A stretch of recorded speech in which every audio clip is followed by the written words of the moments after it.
आपके अपने channel lucky addition पन्ना home network में आप सभी दर्शकों का स्वागत है। मैं हूं आपके साथ कादिर। पन्ना होम नेटवर्क लकी एडिशन आपसे लगातार ये अपील करता आ रहा है, कोरोना संक्रमण को देखते हुए सावधानियां जरूर बरतें, मास्क जरूर लगाएं। मास्क ही कोरोना से बचाव का उपाय है। खबरों की शुरुआत करते हैं पन्ना में फैला सूदखोरों का जाल को लेकर। पन्ना में सूदखोरों के काले कारोबार से बड़ी दहशत। छत्रसाल कॉलेज में भ्रष्ट ने सूदखोरों से प्रताड़ित होकर की थी आत्महत्या। पुलिस ने 3 नामजद आरोपियों के खिलाफ मामला किया दर्ज। कोविड-19 कोरोना वायरस के चलते लगे लॉकडाउन ने मजदूरों व्यापारियों की कमर तोड़ दी है, जिस वजह से मजदूर और गरीब तबके के लोग खाने तक के लिए मोहताज हो गए। क्योंकि लॉकडाउन के काम न लगने और व्यापार न चलने की वजह से लोग एक एक रुपए को मोहताज हो गए। गरीबों की मजबूरी का फ़ायदा उठाया सूदखोरों ने और मनमाने ढंग से लोगों से ब्याज की वसूली भी की, और वो इस तरह की कि अब सूदखोरों के चंगुल में के फंसे लोग आत्महत्या जैसे फैसले करने को मजबूर हो गए हैं, जिसका स्पष्ट उदाहरण हाल ही में देखने को मिला जब 6 साल कॉलेज के कर्मचारी ने आत्महत्या कर अपनी जान दे दी। गौरतलब है कि अक्सर पुरानी फिल्मों में मजबूर गांव वालों को साहूकार और सूदखोरों से पैसों की तंगी के चलते भारी भरकम ब्याज पर पैसे लेते और फिर सूदखोरों से प्रताड़ित होकर आत्महत्या करते देखा होगा। पन्ना में ये हादसा असल ज़िंदगी में हुआ है। दिनांक 1 नवंबर 2020 को पन्ना के छत्रसाल महाविद्यालय में मृत हरीशचंद्र अहिरवार ने फांसी लगाकर आत्महत्या कर ली थी, लेकिन जब मृतक के पास से सुसाइड नोट पुलिस को मिला तो सबके होश उड़ गए। मृतक ने सुसाइड नोट में 3 लोगों से ब्याज पर पैसे लेने और पैसे देने के बाद भी उनके द्वारा लगातार पीड़ित करने का जिक्र किया था। पुलिस ने मामले की जाँच की तो आरोपी अवधेश कुमार तिवारी, पप्पू महदेले एवं राम सिंह महदेले के विरुद्ध मृतक को आत्महत्या हेतु मानसिक रूप से प्रताड़ित करना पाया गया, जिस पर पुलिस ने आरोपी गणों के विरुद्ध धारा 306.34 का मामला पंजीबद्ध कर आरोपियों की तलाश शुरू कर दी है। घटना के बाद पन्ना के चल रहे सूदखोरी के काले कारोबार का खुलासा हुआ। पन्ना में सूदखोर भोले भाले मजबूर लोगों की मजबूरी का फायदा उठाकर नियम विरुद्ध मनमाने तरीके से ब्याज पर पैसा बांट रहे हैं। हालांकि पन्ना कोतवाली टीआई अरुण सोनी का कहना है, लगातार आरबीआई के नियम के विरुद्ध कुछ लोगों के द्वारा ब्याज पर पैसे देने की बातें सामने आई हैं, जिन पर पुलिस के द्वारा जांच कर सख्ती से कार्रवाई की जाएगी। कार्यरत एक कर्मचारी हैं हरीशचंद्र अहिरवार जी, उन्होंने पेड़ पर फांसी लगाकर आत्महत्या कर ली थी। सुसाइड नोट में उन्होंने कुछ नाम दिए थे जिससे पैसे लिए जाने और सूदखोरी के संबंध में एक सूचना सी थी, तो उसके वेरिफिकेशन में हम लोगों को समय लगा।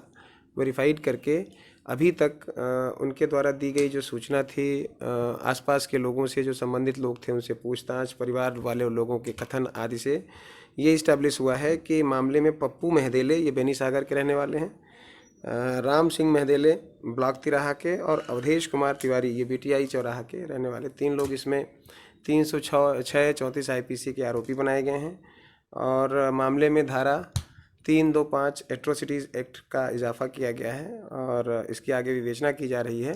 पॉसिबली एक आध नाम यदि इसमें और पाए जाते हैं तो उनके विरुद्ध भी वैधानिक कार्यवाही की जाएगी। आरोपी अभी कोई गिरफ्तार किया गया है? आरोपियों की तलाश की जा रही है, भी गिरफ्तारी नहीं हो सकी है। पन्ना में लगातार जो सूदखोरी का काम चल रहा है, इसके खिलाफ कैसे अभियान चलाया जाए? इस बात की सूचना यहाँ पर मिली है कि कुछ लोग हैं जो कि अवैध तरीके से लोगों को पैसा दिया जाकर और जो आरबीआई की गाइडलाइन है उससे बाहर जाके और उससे ज़्यादा की ब्याज लेके और इस तरह के काम में संलिप्त हैं, उसके विरुद्ध पता लगाया जाकर और एक प्लानिंग के तहत उसको रेड करके कार्यवाही करने का प्लान है। अजयगढ़ थाने में जुआ एक्ट के तहत 2 मामले हुए दर्ज। 15,350 रुपये ताश के पत्ते जब्त, 10 लोगों पर हुई कार्रवाई। बीती रात को अजयगढ़ के हनुमतपुर चौकी अंतर्गत 2 जुआ के मामले दर्ज किए गए, जिससे 15,350 रुपये जब्त कर 10 लोगों के विरुद्ध 13 जुआ एक्ट के तहत कार्रवाई की गई। प्राप्त जानकारी के अनुसार क्षेत्रीय भ्रमण के दौरान चौकी प्रभारी रवि सिंह जादौन को मुखबिर से सूचना प्राप्त हुई कि आरोपी झिन्ना के जंगल में कुछ लोग ताश के पत्ते से हार जीत की बाजी लगाकर जुआ खेल रहे हैं, और सूचना की तस्दीक करते हुए उक्त स्थान का घेराबंदी कर संतोष पटेल, हलीम खान, शैलन पटेल, नीरज यादव को गिरफ्तार किया गया और ताश के 52 पत्ते सहित 8300 रुपये की राशि को जब्त की गई। वहीं दूसरी जगह निम्हा में भी ताश के पत्तों से हार जीत की बाजी लगा रहे और गांव का माहौल खराब कर रहे उक्त बताए स्थान में भी पुलिस ने रेड कार्रवाई करते हुए देवी सिंह, राजकुमार यादव, देशराज यादव, राजू अहरबार, पर्वते अहरबार और छोटेलाल अहरबार पर कार्रवाई की गई। उनके पास से 52 ताश के पत्ते सहित 7,050 रुपये जब्त कर जुआ एक्ट के तहत कार्रवाई की गई। दोनों जगह से टोटल 15,350 रुपये जब्त कर 10 लोगों पर कार्रवाई की गई है। सांप के काटने से 35 वर्षीय युवक की मौत। ग्राम जमुनिया निवासी रामस्वरूप पिता अयोध्या को सांप ने काट लिया, जिससे उसकी मृत्यु हो गई। प्राप्त जानकारी के अनुसार बीती रात मृतक को एक जहरीले सांप ने लगभग 11 बजे काट लिया, जिसको घर वालों द्वारा लेकर सुबह 5 बजे अजयगढ़ अस्पताल पहुंचे, जहां डॉक्टर राहुल यादव ने उक्त युवक का परीक्षण उपरांत मृत घोषित कर दिया गया। डॉक्टर के अनुसार देर से अस्पताल पहुंचने से उक्त युवक की मृत्यु हुई है। अस्पताल से थाने तहरीर भेजी गई, जिसमें पुलिस मौके पर पहुंच गई और पंचनामा कार्रवाई की गई। मृतक का पोस्टमार्टम उपरांत सबको अंतिम संस्कार के लिए परिजनों को सौंप दिया जाएगा। संजय ने रक्तदान कर बचाई महिला की जान। जिला अस्पताल का ब्लड बैंक इस समय खुद बीमार पड़ा हुआ है, जिसकी वजह से पीड़ित मरीजों को बदले में खून देने के बाद भी संबंधित ब्लड ग्रुप उपलब्ध नहीं हो पाता, जिसकी वजह से पीड़ित मरीजों के परिजनों को खून की तलाश में दर दर भटकना पड़ रहा है। मगर उसके लिए जिले के कुछ समाजसेवी लोग एक उम्मीद की किरण बनकर उभरे हैं। पन्ना नगर के कटरा मोहल्ला निवासी श्रीमती नजमा बेगम, पति शेख अकील, उम्र 24 वर्ष, को ए पॉजिटिव खून की अत्यंत आवश्यकता थी। पीड़ित परिवार में किसी का भी एक ए पॉजिटिव खून न होने के कारण परिवार के लोग 2 दिन से परेशान थे। तभी परिजनों द्वारा दूरभाष के माध्यम से पन्ना जिले के समाजसेवी रामबिहारी गोस्वामी को सूचना दी गई। समाजसेवी रामबिहारी द्वारा सोशल मीडिया पर संदेश प्रसारित किया गया। व्हाट्सएप पर संदेश पढ़ते ही पन्ना शहर के पावर हाउस चौराहा निवासी अखिल भारतीय विद्यार्थी परिषद के पूर्व जिला संयोजक, मध्य प्रदेश मांझी जनजातीय संघर्ष समिति जिला अध्यक्ष संजय रैकवार जी ने जैसे ही व्हाट्सएप पर संदेश पढ़ा, उन्होंने बिना कोई विलंब किए जिला अस्पताल पन्ना पहुंचे और पीड़ित परिजनों से मिलने के उपरांत उन्होंने स्वेच्छा से ए पॉजिटिव ब्लड ग्रुप प्रदान किया। रक्तदान के साथ ही उन्होंने हिंदू मुस्लिम एकता की मिसाल पेश की। रक्तदान दाता संजय रैकवार ने कहा कि रक्तदान प्रत्येक स्वस्थ व्यक्ति को वर्ष में 1 से 2 बार अवश्य करना चाहिए। रक्तदान करने से किसी के जीवन को बचाया जा सकता है, इसलिए रक्तदान अवश्य करें। इस अवसर पर समाजसेवी रामबिहारी गोस्वामी, लैब टेक्नीशियन अभय शर्मा, सौरभ गंगेले, हिम्मत वगैरह मौजूद रहे। मोहंद्रा में मनाया गया जनजाति गौरव दिवस। जनजाति विकास मंच महाकौशल प्रांत के तत्वाधान में राष्ट्रीय स्वयंसेवक संघ के सिमरिया खंड अंतर्गत मोहंद्रा ग्राम में जनजाति गौरव दिवस मनाया गया। गौरतलब है कि पूरे भारत में बिरसा मुंडा के जन्म दिवस 15 नवंबर को RSS जनजाति गौरव दिवस के रूप में आयोजित कर रहा है। मोहंद्रा में आयोजित कार्यक्रम में आधा सैकड़ा से ज़्यादा लोग शामिल हुए। कार्यक्रम की शुरुआत बिरसा मुंडा की फोटो में माल्यार्पण दीप प्रज्वलन के साथ शुरू हुई। सिमरिया सरस्वती शिशु मंदिर के प्राचार्य केशव सोनी ने इस दौरान बिरसा मुंडा जी के जीवन से जुड़े विषय में बारीकी से प्रकाश डाला। इस दौरान उपस्थित आदिवासी बंधुओं ने अगले साल से बिरसा मुंडा जयंती को भव्य रूप से मनाने का निर्णय भी लिया है। कार्यक्रम में प्रमुख रूप से कार्यक्रम के संयोजक व उपखंड कार्यवाह मोहंद्रा अजय आदिवासी खंड संघ संचालक अरविंद पाठक, खंड कार्यवाहक सिमरिया प्रभात चौरसिया, भाजपा मंडल अध्यक्ष अरुण चौरसिया सहित लगभग आधा सैकड़ा आदिवासी बंधु उपस्थित रहे। पुश्तैनी भूमि पर अनाधिकृत प्रवेश की पुलिस से की शिकायत। शहर के अधिवक्ता राजेश दीक्षित ने कोतवाली पहुंचकर लिखित आवेदन देते हुए अपनी पुश्तैनी जमीन पर स्थानीय लोगों द्वारा अनाधिकृत प्रवेश करने के विरुद्ध कार्रवाई की मांग की है। राजेश दीक्षित ने अपनी शिकायत में बताया कि उनकी पुश्तैनी कराजी पर रमेश बंगाली, उनके पुत्र रतन बंगाली तथा राम बंगाली व उनके परिवार के सदस्य व रिश्तेदार द्वारा मना करने के बावजूद जबरन घुसने एवं लकड़ी बांस आदि काटे जा रहे हैं। इन लोगों द्वारा खेत में अमरूद आदि भी तोड़े जा रहे हैं। इतना ही नहीं, कृषि अराजी पर मोटर पंप रखकर पानी भी लगाया जा रहा है। बताया जाता है कि यह सभी लोग स्थानीय लोगों के कारण कुंजवन स्थित राजेश दीक्षित की अराजी पर घुस रहे हैं। अधिवक्ता ने पुलिस को बताया कि इन लोगों द्वारा उन्हें परेशान किया जा रहा है।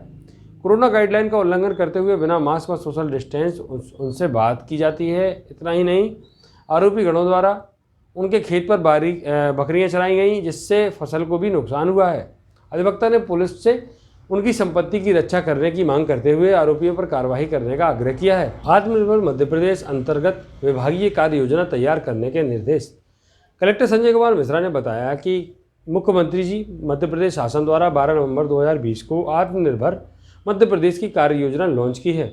आगामी 3 वर्ष आत्मनिर्भर मध्य प्रदेश की कार्य योजना पर पन्ना जिले में कार्य किया जाना है, जिसकी डिजिटल प्रति संलग्न है। उन्होंने समस्त कार्यालय प्रमुख को निर्देश किया है कि कार्य योजना की सूक्ष्मता से अध्ययन करें, जिसमें विभागों द्वारा किए जाने वाले कार्यों की समय सीमा एवं विषय सूची दी गई है। आगामी टीएल बैठक में कार्य योजना के संबंधित लक्ष्यों एवं किए जाने वाले कार्यों पर चर्चा की जाएगी। उन्होंने निर्देश दिए हैं कि कार्य योजना पर आप अपने विभाग के अधीनस्थ अमलों के साथ चर्चा करें तथा विभाग का आत्मनिर्भर मध्य प्रदेश कार्यों का रोड मैप तैयार कर आगामी टीएल बैठक में उपस्थित होवें। जब्त महुआ की होगी बिक्री। सहायक संचालक मंडला पन्ना टाइगर रिजर्व पन्ना के परिचित पन्ना गगऊ अभ्यारण्य के अंतर्गत वन बैरियर हरसा में पिकअप वाहन से महुआ फूल 60 बोरी से भरी हुई जब्त की गई थी।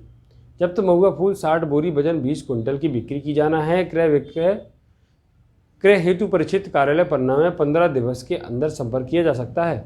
बलात्कार का आरोपी गिरफ्तार। जिले के पवई थाना अंतर्गत आरोपी धर्मेंद्र दहायत को पवई पुलिस ने नाबालिग के साथ बलात्कार करने के आरोप में गिरफ्तार किया है तथा न्यायालय में पेश किया गया है, जहां से उसे न्यायालय द्वारा जेल भेज दिया गया है। जानकारी के अनुसार विगत माह 18 अक्टूबर को नाबालिग लड़की ने परिजनों के साथ थाना पहुंचकर शिकायत दर्ज कराई थी कि आरोपी धर्मेंद्र दहायत निवासी सुनमानी द्वारा बलात्कार की घटना को अंजाम दिया है। पुलिस ने मामला दर्ज कर लिया था, जिसकी तलाश की जा रही थी। पुलिस ने आरोपी को ग्राम करही से गिरफ्तार किया था।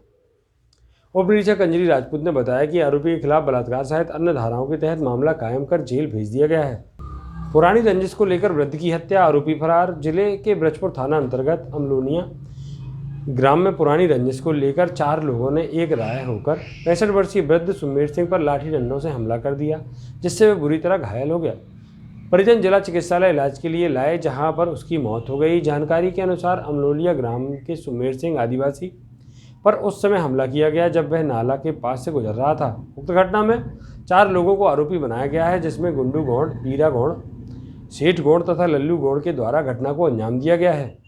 जानकारी के अनुसार बताया गया कि सुमेर सिंह द्वारा वर्ष 1998 में आरोपी परिवार के किसी परिजन की हत्या की गई थी।